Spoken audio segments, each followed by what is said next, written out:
Bom dia, boa tarde, boa noite. Não sei que hora você está fazendo esse devocional, você vai estar assistindo esse vídeo que a gente vai estar produzindo aqui.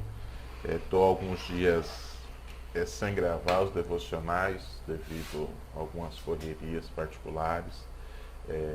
Hoje o Espírito Santo de Deus nos despertou a estar retornando com essas gravações. Então a gente vai dar continuidade ao Salmo 51, que a gente já gravou 2 vídeos. Se você ainda não assistiu os 2 vídeos anteriores, vai ter aqui o card da playlist dele, então você acessa, na verdade ele vai estar desse lado.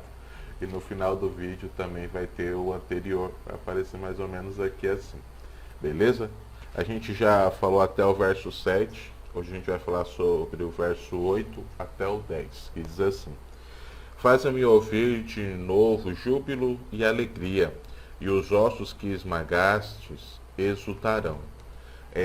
Na primeira parte desse capítulo, do Salmo 51, Davi ele começa a trabalhar o perdão dos seus pecados. Né? Ele vai até Deus, um Deus de amor, um Deus amoroso, Deus é misericordioso em perdoá-lo. E quando ele entende esse perdão, ele entende a natureza pecaminosa que existe dentro dele, e aí ele pede para que Deus limpe ele, que foi o último vídeo que a gente falou sobre o limpar, né, de uma forma até meio que agressiva, na verdade, estender um pano e bater até que esse pano fique de fato branco e limpo.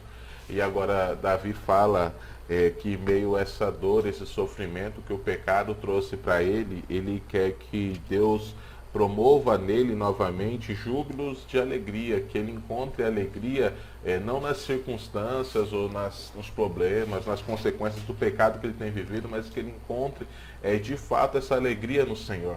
Que ele encontre essa paz, esse refrigério, essa esperança de algo diferente no próprio Deus. E ele fala, né? E os ossos que esmagastes exultarão. Quando ele traz a ideia que Deus esmagou os ossos dele, não é que Deus está punindo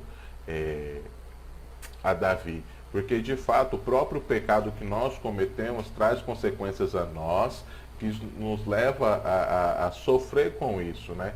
Porém, quando ele fala assim, quando esses ossos que o Senhor esmagastes, é a ideia de que Deus limpou ele, transformou, está trabalhando no coração dele, agora que Deus traga essa alegria novamente a ele. E essa alegria é só proporcionada pelo próprio Deus. E ele vai para o verso 9 falando assim: esconde o rosto dos meus pecados e apaga todas as minhas transgressões. É interessante isso porque de fato, às vezes a gente fica remoendo pecados do passado e achando que somos indignos de algo, ou indignos da bênção de Deus, e nós somos de fato indignos da misericórdia, da graça de Deus, mas não porque fizemos algo ou porque pecamos, porque temos a natureza pecaminosa. Se Deus levasse em conta todos os nossos pecados, todas as nossas transgressões, de fato nunca teríamos acesso a Deus, nem a graça, nem a misericórdia dele. Mas essa misericórdia que vem sobre nós nos dá acesso à graça e consequentemente nos dá acesso a Deus. Então quando Davi fala para Deus apagar dele todas as suas transgressões, todas as suas iniquidades, é para que ele não venha mais sofrer com isso, né? Que ele não venha mais ficar cometendo os mesmos erros. Tem um ditado que diz assim: errar é humano, mas persistir no erro é burrice, né? Então eu acredito que isso serve de fato, não é bíblico, mas serve para nós. Porque quando nós erramos, é uma oportunidade de nós aprendermos com os nossos erros. Agora, persistir no erro se torna meio tolo da nossa parte, mas infelizmente às vezes nós cometemos os mesmos erros. E aí Davi vai para o verso 10, que é a chave para nós de fato nos livrarmos do pecado corriqueiro, do pecado de estimação, do pecado que nós cometemos várias e várias vezes, que ele fala assim, ó: cria em mim um coração puro. É interessante que quando nós fomos gerados no ventre da nossa mãe, Davi vai falar isso no verso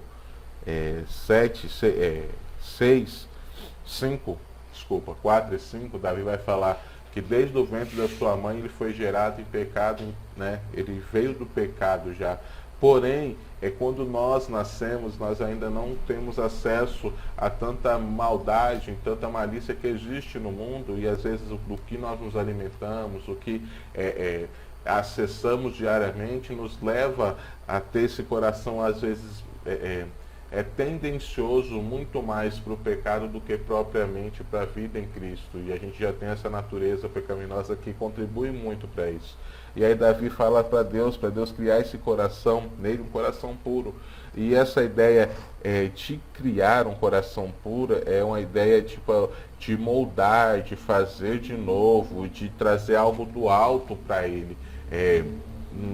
Não é pegar o que Davi era, o que Davi fez e deixar como está, não. É realmente pegar o que Davi tem dentro dele, que é um coração miserável e pecaminoso, e moldar aquele coração com o poder do Evangelho, com o poder da palavra de Deus, com o poder do próprio Espírito, e fazer algo puro, algo que seja de fato direcionado pelo Espírito Santo, que Paulo vai falar, um coração cheio dos frutos do Espírito.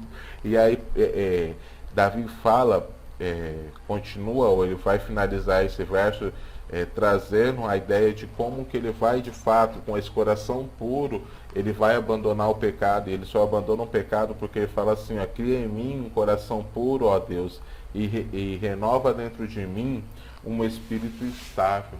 É interessante que às vezes as turbulências, as dificuldades, o cansaço, tantas questões das nossas vidas nos desestabilizam. Às vezes nós não conseguimos ter a mesma frequência devocional, nós não conseguimos ter a mesma frequência de oração, a mesma frequência de leitura bíblica, de ler um livro. Nós não conseguimos ter a mesma frequência de coisas que vão agregar muito dentro de nós, vida com Deus, né? E quando Davi fala, Senhor, cria em mim esse espírito estável, a ideia que Davi está querendo dizer assim, Senhor, eu estou cansado de viver altos e baixos, eu estou cansado de viver guiados pelas circunstâncias, mas eu quero, mesmo em meio a dificuldades, tribulações, em meio a várias situações que vai vir, mas que esse espírito seja estabilizado pelo seu Espírito, que a minha vida seja estabilizada pela sua vida, que eu não venha a ser regado, ou que eu não venha a ser direcionado por circunstâncias e momentos, mas que de fato eu viva a plenitude do teu Espírito. E Paulo ora, né, a igreja de Efésios, falando que eu oro para que vocês conheçam a profundidade do conhecimento de Deus, que vocês vivam de maneira plena o que Jesus tem para oferecer para vocês. E quando nós nos colocamos diante de Deus, reconhecemos os nossos pecados, as nossas falhas, e reconhecemos a miséria humana que somos, Deus vem até nós, perdoa os nossos pecados, perdoa as nossas falhas, Ele cria em nós esse coração puro e estabiliza o nosso espírito, porque Paulo vai falar em Romanos, capítulo 8, que esse Espírito, né, o Espírito de Deus, ele testifica em nós que nós somos filhos de Deus. E esse testificar é motivar, é orientar, é nos levar em direção ao Pai todos os dias, mas nós precisamos estar sujeito à vontade do Pai.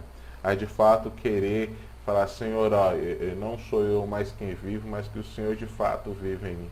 Que não seja mais as minhas vontades, que não seja mais o que eu aprendi durante toda a minha vida, mas o que o Senhor tem a me oferecer.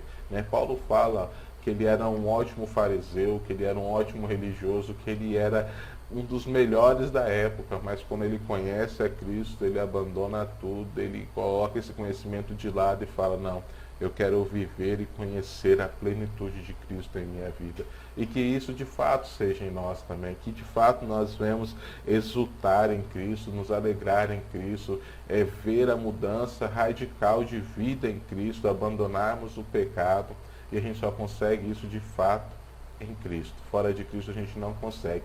Então que o Espírito Santo de Deus ilumine tua mente, teu coração, que no dia de hoje você vá até Deus e fale, Senhor, vivi momentos difíceis, o pecado trouxe consequências dolorosas na minha vida, mas que hoje o Senhor proporcione em mim esse espírito humilde, esse espírito que desfrute de graça, desfrute de conhecimento em Ti, Jesus. Eu te peço que o Senhor de fato crie em mim esse coração puro, esse espírito estável, e que eu viva a plenitude do Teu Espírito. Jesus, através do Teu Espírito Santo, ele está acessível a nós todos os momentos.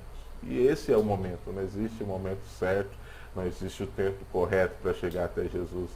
Todos os momentos é o momento. E agora pode ser o momento de você falar que está cansado de viver guiado e dirigido pelo pecado e está disposto a viver a plenitude que Jesus tem a te oferecer. Que o Espírito Santo de Deus ilumine a tua vida, o teu dia, a tua noite, abençoe a tua família, o teu lar.